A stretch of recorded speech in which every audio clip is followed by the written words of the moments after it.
വിനോദസഞ്ചാരത്തിനെത്തിയ വിദേശ വനിതയെ പീഡിപ്പിച്ച തമിഴ്നാട് സ്വദേശിയുടെ പേരിൽ കേസ്.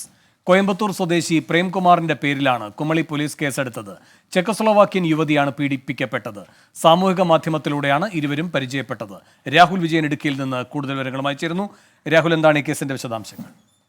സമൂഹ മാധ്യമങ്ങൾ വഴിയാണ് ഈ ചെക്കോസ്ലോവാക്യൻ യുവതി പ്രേംകുമാർ എന്ന തമിഴ്നാട് കോയമ്പത്തൂർ സ്വദേശിയുമായി പരിചയത്തിലാകുന്നത്. കഴിഞ്ഞ മാസം 12-ാം തീയതി ഈ യുവതി കൊച്ചിയിൽ വന്നിറങ്ങി. ഈ പ്രേംകുമാറിന്റെ ക്ഷണപ്രകാരമാണ് കൊച്ചിയിലേക്ക് എത്തുന്നത്. ദക്ഷിണേന്ത്യ സന്ദർശിക്കാനെന്ന പേരിൽ വിളിച്ച് വരുത്തിക്കുകയായിരുന്നു. പിന്നീട് കൊച്ചിയിലെത്തിയ യുവതിയെ പ്രേംകുമാർ സ്വന്തം കാറിൽ കൂട്ടിക്കൊണ്ടുവരികയും ആദ്യം ചെറായിലെ ഒരു റിസോർട്ടിൽ എത്തിക്കുകയും അവിടെ വെച്ച് ബലാത്സംഗം ചെയ്യുകയും ചെയ്തു എന്നുള്ളതാണ് ആദ്യത്തെ പരാതി. പിന്നീട് അവിടെ നിന്ന് ആലപ്പുഴയിലേക്ക് കൊണ്ടുപോയി അവിടെ എത്തിയും ലൈംഗിക പീഡനത്തിനിരയാക്കി. തുടർന്ന് കുമളിയിൽ എത്തിച്ച് വീണ്ടും ലൈംഗികമായി പീഡിപ്പിച്ചു എന്നുള്ളതും ഈ പരാതിയിൽ പറയുന്നുണ്ട്. നിലവിൽ കുമളിയിലുള്ള ഒരു ഹോം സ്റ്റേയിൽ ഈ യുവതി ഉണ്ട്. ഇവിടെ ഈ ബുദ്ധിമുട്ടുകൾ ഹോം സ്റ്റേയുടെ ബന്ധപ്പെട്ട ആളുകളോടാണ് യുവതി പറയുന്നത്. തുടർന്ന് കുമളി പോലീസിൽ പരാതി നൽകുകയായിരുന്നു.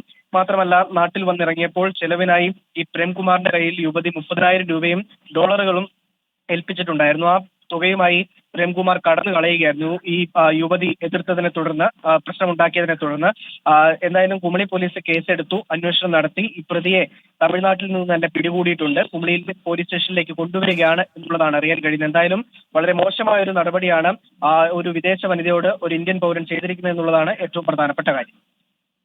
രാഹുൽ വിജയനാണ് ഇടുക്കിയിൽ നിന്ന് വിവരങ്ങളുമായി ചേർന്നത്.